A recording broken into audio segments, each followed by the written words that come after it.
My name is Beverly Freeman. I'm from Northampton. I've had diabetes now coming up to 35 years, so I was diagnosed when I was 5 years old. I have a daughter who's 10 years old. I live by myself and I work for a diabetes charity.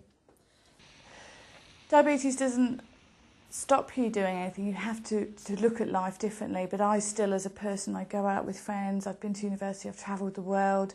I've not done anything different to a lot of my friends and everybody else, but at the end of the day, it hasn't stopped me doing that. What it's done is it's made me think about what I have to do before I do it. You can live a normal life. My name's Helen, and I'm the parent of a daughter with type 1 diabetes. We live in northwest Kent, and she was diagnosed some 11 years ago. People often say to you, what's it like being a parent of a child with diabetes? And I've often said it's like walking on a tightrope in windy weather, because you're constantly having to be alert as to what might happen next that could knock you off balance and potentially your child off balance. My name is Sujit Soin.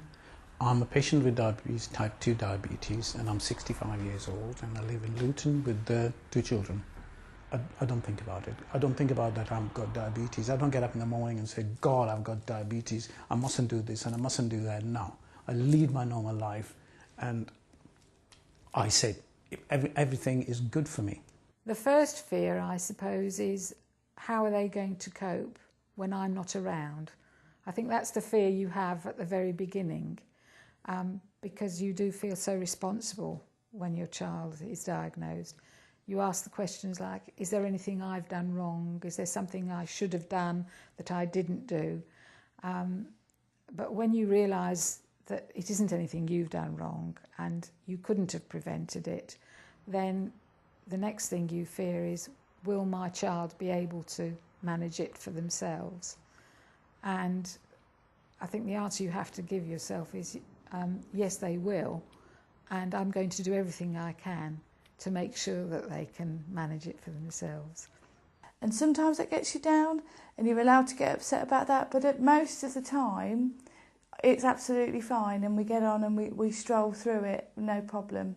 So I would say there's absolutely nothing I couldn't do, but I just have to think about it before I do it and work out how I'm going to get from A to B.